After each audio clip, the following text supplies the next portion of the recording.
Stories of One Life. Episode 1. The Beginning of a Life. Part 1. The Quiet Boy from Nowhere. Daniel Harper was born in a town so small that most maps forgot to name it. Tucked between rolling hills and long stretches of highway in rural Virginia, the place felt frozen in time. One blinking traffic light, one high school, one grocery store where everyone knew everyone else's business. Daniel's earliest memories were of silence. Not the peaceful kind, but the heavy kind. The kind that sits in a room when people have too many worries and not enough words. His father, Mark Harper, worked at the local lumber mill, 10 hours a day, 6 days a week. When he came home, his hands were cracked and his eyes were tired. He didn't talk much anymore. He used to, Daniel had been told, before the bills, before the layoffs, before life showed him how quickly hope could be taken away. His mother, Linda, tried to fill the house with warmth. She cooked big meals even when money was tight. She smiled even when her back hurt from cleaning houses all day. But Daniel could always see through the smile. He learned early that love didn't always look happy. Sometimes it looked like endurance. They lived in a small white house with peeling paint and a porch that leaned just a little to the left. On summer evenings, Daniel would sit on those steps, watching the sun sink behind the trees. The air smelled of dust, grass, and distant wood smoke. He didn't know what he wanted to become yet, but he knew what he didn't want to be. He didn't want to be trapped. At school, Daniel was the kid who sat near the window, not because he liked the view, but because he liked imagining that somewhere beyond it there was a different version of his life waiting. He wasn't popular. He wasn't bullied either. He existed in the space between. Teachers described him as quiet but smart. Classmates described him as nice but kind of distant. What they didn't know was that Daniel was always listening, watching, learning. He noticed how people changed when they thought no one was looking. He noticed how his best friend, Tyler, laughed loudly at school but went silent when he talked about his dad.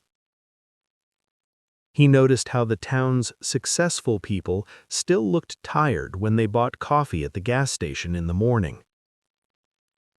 And slowly, quietly, he started to understand something. Everyone was pretending. One night when Daniel was 11, he heard his parents arguing in the kitchen. He sat on the stairs, holding his knees to his chest, listening to their voices rise and fall. "We can't keep doing this," she said. "I'm doing everything I can," he replied. "Doing everything isn't always enough," she whispered. There was a pause. Then his father spoke again, softer this time. "I don't want him to grow up thinking this is all life is." Daniel held his breath. That sentence stayed with him for years. By the time he turned 14, Daniel had started working after school at Mr. Collins' hardware store. He swept floors, stocked shelves, and carried bags of cement that felt heavier than they should for a kid as his age. Mr. Collins liked him. "You've got a good head on your shoulders, son," he'd say. "Don't waste it staying here forever." Daniel never forgot those words. Every dollar he earned, he saved. Every free hour he had, he read. Not textbooks, not school novels, He read biographies, stories about people who left, people who failed, people who started over. He was searching for proof that escape was possible. At 16, Daniel's father got laid off. The mill cut half its workers. Mark Harper came home early that day. He didn't say much. He just sat at the kitchen table with his hands folded, staring at nothing. That night, Daniel heard his mother crying in the bathroom. He didn't knock. He didn't interrupt. He just stood there, feeling something change inside him. It wasn't anger. It was responsibility. From that point on, Daniel worked more hours.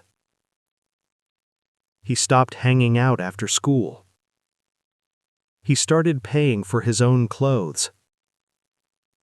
His childhood didn't end suddenly. It faded.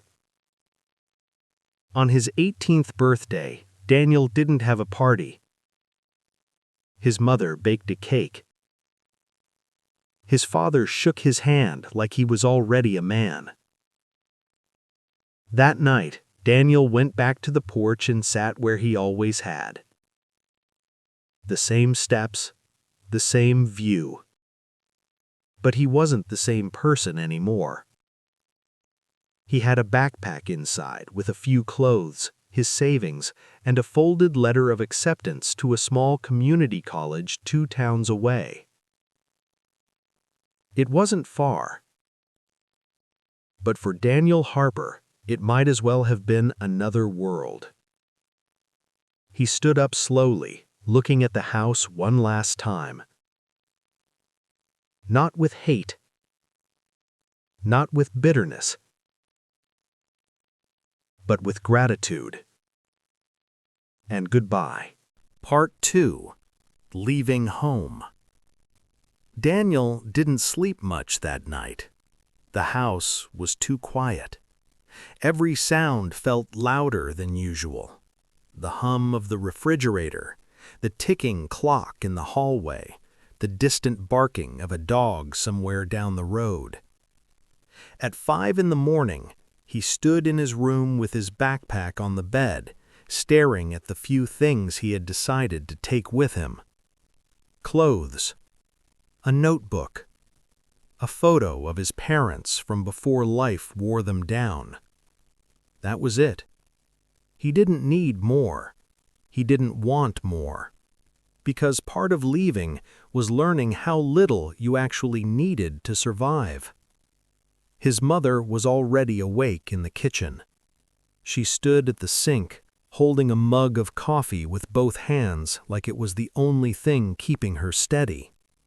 When she saw Daniel, her eyes filled instantly. "You don't have to go today," she said softly. Daniel shook his head. "If I don't go now, I never will." She nodded, even though her face said she wanted to say 1,000 other things. They hugged for a long time. Not the kind of hug that says, "See you later," the kind that says, "I love you no matter how far you go." His father walked him out to the porch. The morning air was cool and gray, the world still half asleep. Mark Harper looked at his son and said only one thing: "Make it worth it." Daniel nodded, and then he left. The bus ride felt endless. Every mile pulled him farther from the only life he had ever known. The fields changed into towns, the silence changed into noise. He watched the world pass by the window and realized something. For the first time in his life, no one knew him. No one expected anything from him.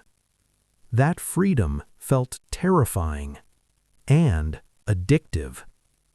Community college wasn't glamorous. The buildings were old. The hallways smelled like cleaning chemicals and coffee. But to Daniel, it felt like a doorway. He rented a tiny room above a laundromat. The walls were thin. The heat barely worked. He didn't care. It was his. Money became a daily worry. He worked mornings at a diner washing dishes, evenings at a warehouse loading boxes, nights studying until his eyes burned. There were days he ate only toast and peanut butter. There were nights he fell asleep in his clothes. But he kept going. Not because it was easy, because it was necessary. In his classes, Daniel didn't talk much. He listened. He watched how other students carried themselves, how confident people spoke, how they introduced themselves without apology. He started practicing in the mirror. My name is Daniel Harper. Not quietly, not uncertainly, just clearly. One evening, after a long shift at the diner, Daniel stayed late to help close.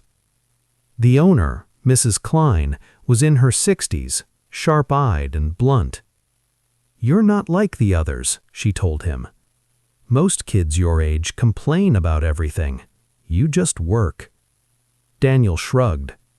"I don't have time to complain." She smiled slightly. "Good. Don't start now." Months passed. Daniel failed his first math test.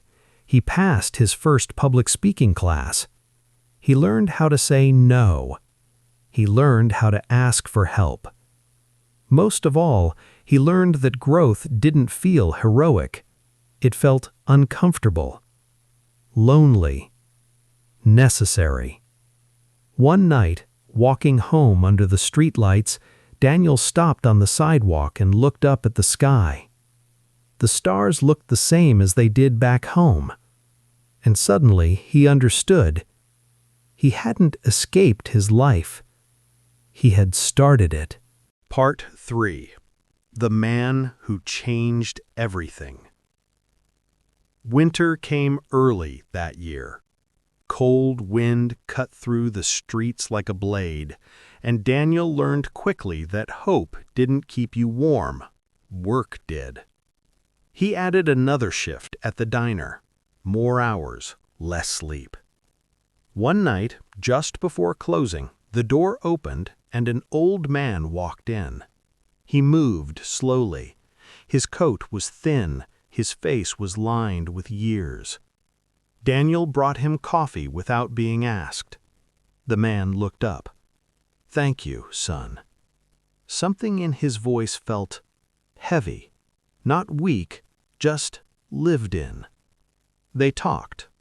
Not about big things, not at first. The weather, the road, how long Daniel had been working there. "You don't look like someone who belongs here," the man finally said. Daniel paused. "Where do I belong, then?" The man smiled faintly. "That's the question that shapes a life." The old man's name was Robert. He had once been a firefighter, then a husband, then a father. Now he was none of those things anymore. Life had taken them. "I spent years running from who I was," Robert said quietly. "And one day I realized purpose doesn't chase you, it waits for you to stop lying to yourself." Those words hit Daniel deeper than he expected. They talked for an hour. When Robert left, he placed a folded bill on the table. "Don't waste your life trying to be safe," he said. "Be true." That night, Daniel walked home slower than usual. Not tired, thinking.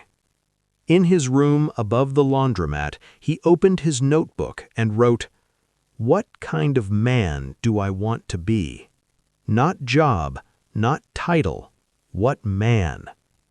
The answer didn't come all at once, but something shifted. Daniel stopped trying to just survive. He started trying to become. Weeks later, he applied for a transfer program. A harder school, a bigger city, scary, but real. When the acceptance email came, he stared at the screen for a long time. Then he smiled. Not wide, not loud, just steady. He called his parents. His mother cried. His father was quiet, but proud. "Make it worth it," Mark said again. Daniel already planned to.